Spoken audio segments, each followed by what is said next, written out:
One of Ettore Bugatti's famous quotes will be permanently inscribed in permanent ink by the end of the day: rien n'est trop beau, rien n'est trop cher. Nothing is beautiful enough, nothing is expensive enough. And despite his death in 1947, the motto remains with the brand to this day. On September 15, 1881, in the city of Milan, Italy, Ettore Bugatti's life begins, in the arms of a comfortable family accustomed to creating. His father, Carlo Bugatti, invented racing cars and also designed Art Nouveau furniture, jewelry, and ceramics. A student at the Brera Academy, Ettore soon discovered a passion for another art that was just beginning at the time: mechanics and the automobile. The beginning. Now is an opportune moment to take advantage of Retromobile Paris 2023 to remember the story of one of the greatest figures in the history of motorsport. His last name wrote a glorious chapter in the history of the game, synonymous with speed, luxury, and avant-garde. The life of the Italian engineer began precisely when automobiles also began to appear, with the first internal combustion engines. In the midst of the Second Industrial Revolution, it was the time when the capitalist model of development that ended up developing in the 20th century was imposed. At the same time, this industrial growth brought greater social prosperity and gave the first steps towards what we now know as the welfare society. But at the same time, this improvement in living conditions was not for everyone. The working class lives in inhuman conditions and does not enjoy the same rights as the middle class. It was a time of trade union movements, union struggles, strikes for decent wages, and reduced working hours. It was in this context that Ettore Bugatti grew up and soon became interested in the new invention of the automobile. He fixed engines from a very young age, and at the age of 16 he started working for Prinetti and Stucci without any training. A year later, at the beginning of the 20th century, he designed his own motorized tricycle for the race between Paris and Bordeaux. In 1898 he created his first car, the Type 1, produced by Prinetti and Stucci. Between 1902 and 1904, Bugatti designed the Type 2, Type 3, Type 4, Type 5, and Type 6, manufactured by the Dietrich Company, and worked for Deutz AG in 1907, building the Type 8 and 9. Finally, in 1909, the eponymous company Bugatti was founded.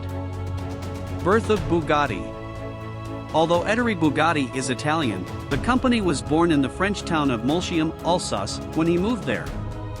He has since embarked on a frantic campaign and has also continued to collaborate with other manufacturers such as Peugeot on the Type BP1, nicknamed the BB due to its small size.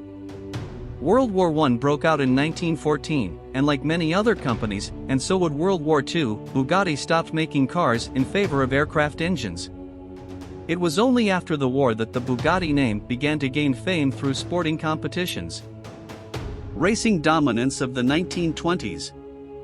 In order to increase the brand's success rate, Ettore Bugatti focused on racing cars, which were very popular in the 1920s. During that decade and the 1930s, Bugatti cars dominated many of the prestigious sporting events of the day, such as winning the Targa Florio for the first time in 1925. It was at that time that one of the most legendary cars of the Molsheim brand was born, the Bugatti Type 35 Grand Prix, winning the Italian race 5 times, in addition to many other GPs throughout the decade, thanks to its ease of driving and enormous reliability. Pay attention. If you are interested in buying car brand shirts, then visit the link in the description and pinned in the comments. Crisis of the 1930s and death in 1947. After dominating the automobile scene in the 1920s, the 1930s were more difficult, due, on the one hand, to the crash of the New York Stock Exchange in 1929 and the consequent economic crisis, and, on the other hand, the prosperity in other Mercedes-Benz industries. Auto manufacturers like Alliance and Alfa Romeo were encouraged by the governments of Germany and Italy respectively to develop the automobile industry in these countries. In 1939, a terrible event provoked a serious crisis at Bugatti, and at Ettore in particular. His brother Jean Bugatti was killed in a car accident while traveling in a Bugatti Type 57 on the night of August 11. A few days later, on September 1, World War II broke out, and in May of the following year, the German army began to attack and occupy France. The Nazis took Alsace, which was one of their historical targets, and therefore, the Molsheim factory.